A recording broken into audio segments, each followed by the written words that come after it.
Everything begins with a conversation, whether it's the chatter inside your head or those external, everyday conversations that we all have. For me, it could be a hello with the postman, an exchange with my fellow swimmers before we dive into the freezing sea. It could be a chinwag over a coffee in my local cafe where they really do know my name.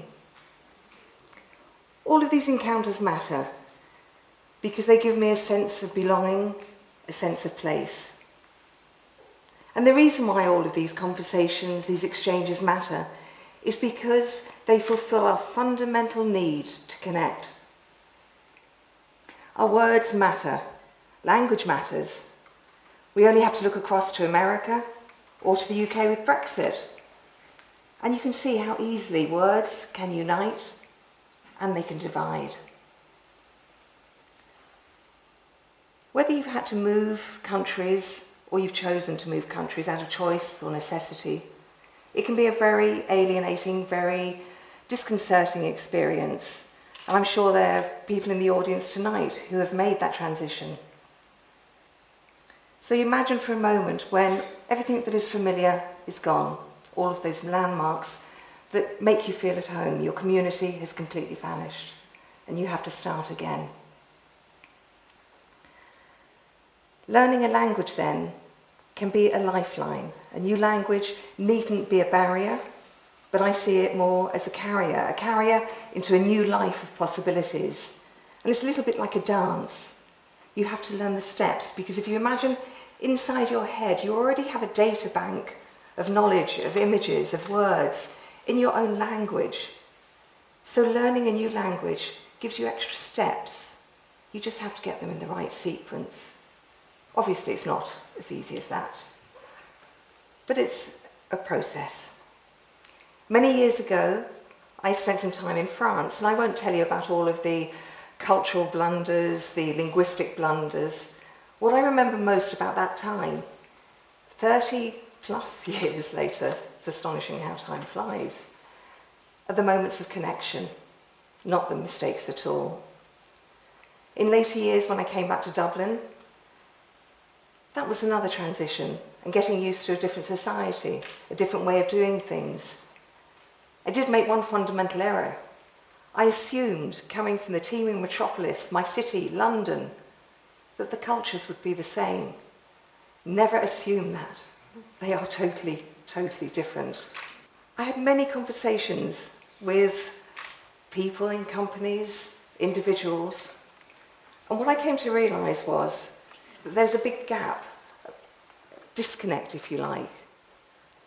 And what I wanted to do as an extension of my work, I wanted to do something that would be useful, would be of value. Winston Churchill said, "We make a living by what we get. We make a life by what we give." Last year I set up something called the Multicultural Exchange. Essentially, it brings non-native language speakers together.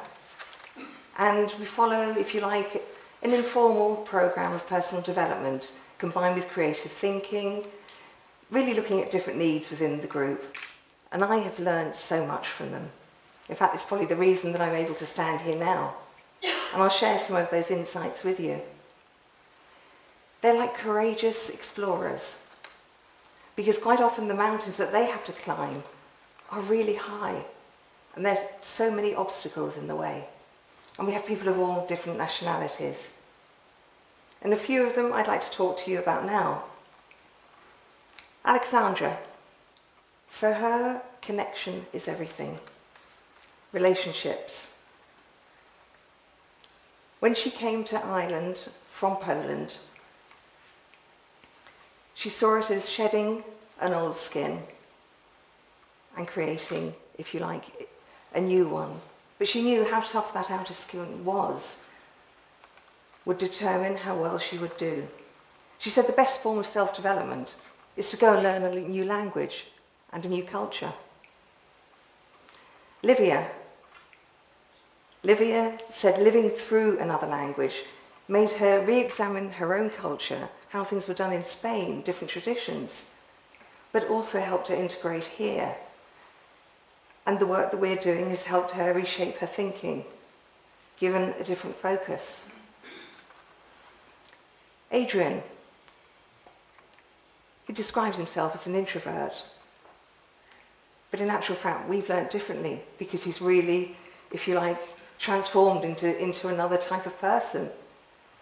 What he has found with what we're doing is that it's created what I would call a parallel community. Well, not I would call, he called it that.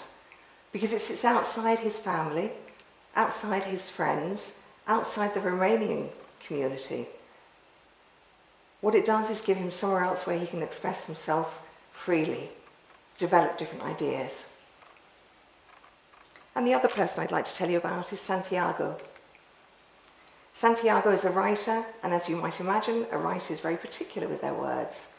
He's a perfectionist. He loves to get everything exactly right.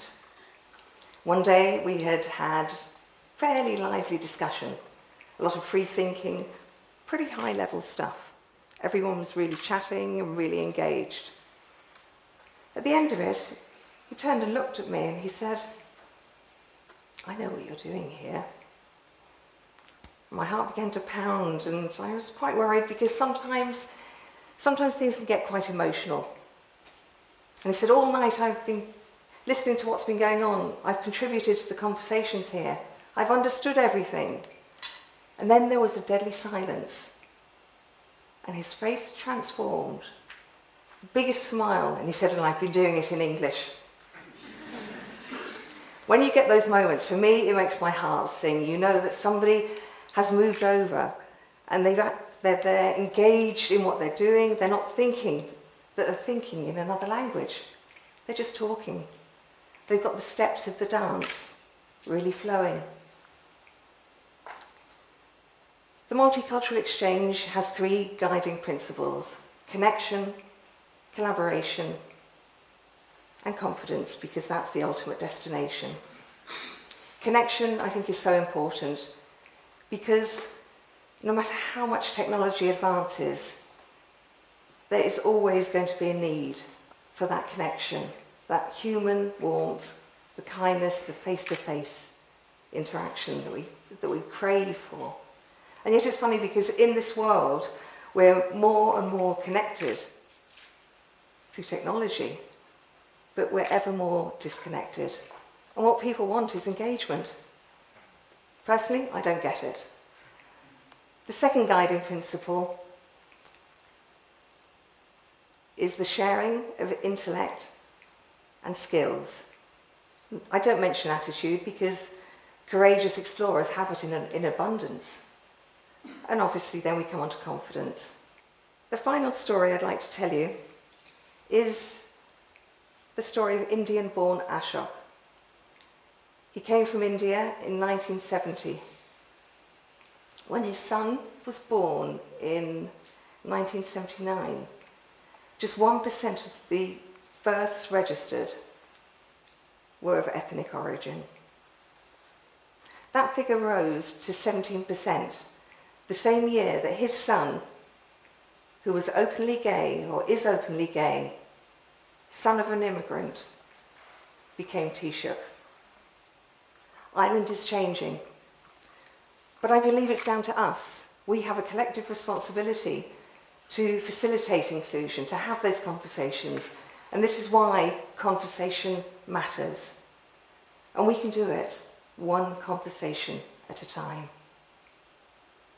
Somebody put this very succinctly. I overheard it the other day, so I can't claim it as my own line.